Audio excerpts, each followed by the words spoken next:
네, 정선영입니다. 전국 지방단체장 이거 갖다가 킥토그램으로 나와 있는 이 그림을 보면서 이 부동산이 이 정치하고 얼마나 역학관계가 얽혀 있는가에 대한 얘기를 좀 해드리려고 합니다. 이 보시게 되면 그 지방 권력들은 그 기초단체장의 경우에는 그 지방에 관련된 부동산 이슈하고 얼마나 밀접하게 관련되는가를 보면은 명확하게 드러납니다. 예를 들어서 설명을 해버릴까요? 가장 큰 이슈가 아마 일기 신도시들이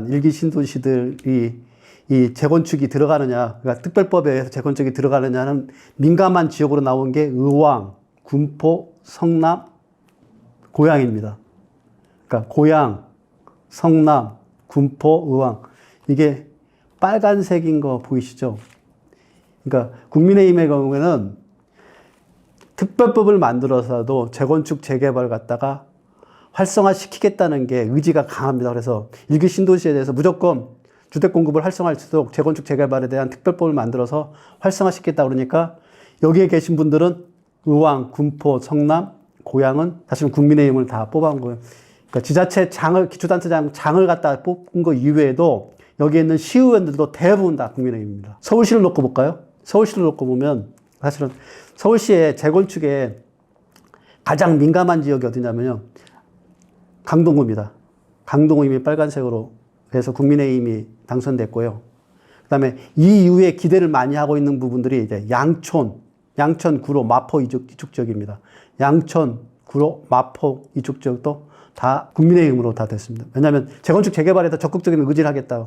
그 오세훈 시장 자체도 재건축 재개발을 통해 가지고 주택 공급을 갖다 활성화시키겠다는 적극적인 의지 표명을 했고 여기에 나오신 분들도 다 구청장들도 대부분 다 재건축 재개발에 대한 것들을 용적률 확대, 분양가 상한제에 대한 것들을 완화시켜서라도 실질적인 재건축 재개발을 활성화시키겠다고 다 표명했던 분들입니다.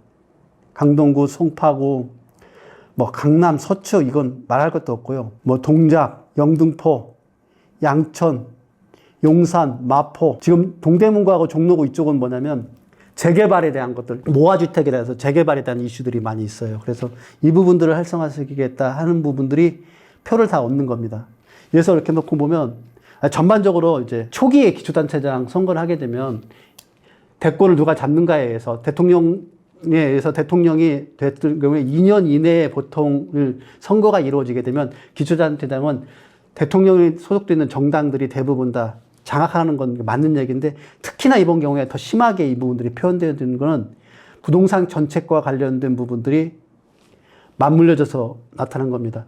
그 대표적인 예를 갖다 또 하나 드린다면 사실은 진보당이 보통의 경우에는 기본적으로도 웬만한 이 정도까지 이렇게 빨간색하고 파란색으로 해서 하지 않고 진보정당이 대부분 다 어느 정도 색깔을 가져갑니다. 이게 이럴 때는 무슨 얘기냐면 사실 노동계에 의해서 힘을 갖다가 발휘해서 하는데 이 부분에 대한 것들이 힘이 하나도 없고 국민의힘에서 하는데 국민의힘은 딱 하나의 역할로 됐다고 보면 됩니다. 부동산 정책입니다. 그래서 이 부동산 정책이 얼마나 국가 정책에 그러니까 정치적인 권력 역학 관계에 얼마나 큰 영향을 미치는가를 보면 딱 알 수 있고요. 그만큼 정치 권력을 누가 기초단체장이 되느냐, 누가 대권을 잡느냐, 어느 정당이 실질적인 의회의 장악력이 커졌느냐에 의해서 부동산 정책은 그만큼 왔다 갔다 하는 겁니다. 그래서 부동산 정책을 상황들을 보면서 사실은 부동산 투자를 할 때 그 정책 방향을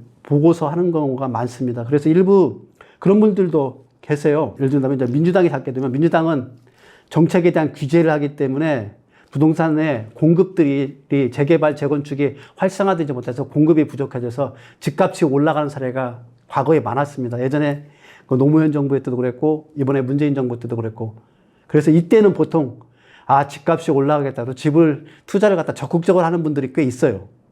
근데 이번에 그 문재인 정부에서는 여기에 더 기름을 더 부어버렸던 게 뭐냐면 사실은 팬데믹 때문에 유동성이 확장돼 버렸잖아요. 유동성이 확장되면 금리가 낮아지고 시중에 돈이 많게 되면 이 돈을 갖다 어디단가를 투자해야 되는데 투자할 때가 뭐냐면 사실 주식하고 부동산인데 부동산에 투자했던 부분들이 많아서 그래서 이번에 집값들이 이렇게 많이 폭등했던 겁니다. 이렇게 폭등했던 부분들이 이제 만약에 시장을 갖다가 재건축의 재개발을 갖다가 활성화시켜서 하겠다고 지금 대부분 다 오세훈 시장이나 이 구청장들이 대부분 다 그래서 재건축에 대한 권한을 가진 건 시장과 구청장들이 대부분 다 가지고 있거든요.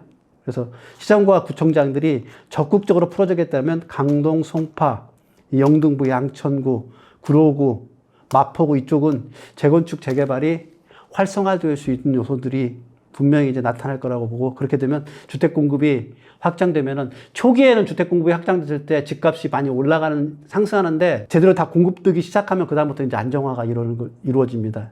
이 주기가 보통 한 4년에서 10년 이렇게 왔다 갔다 하게 그렇게 흘러가기 때문에, 지금 이렇게 기초장치들이 바뀌고 난 이후에 주택 공급이 안정이 된다는 건 5년이나 10년 후에는 주택 공급이 안정화될 수 있는 방향으로 흘러갈 수 있다는 부분들, 이 부분들을 이해하시면 될 것 같습니다. 이만큼 정치적인 정책과 부동산은 밀접한 관계가 있다는 부분들을 말씀을 드렸습니다.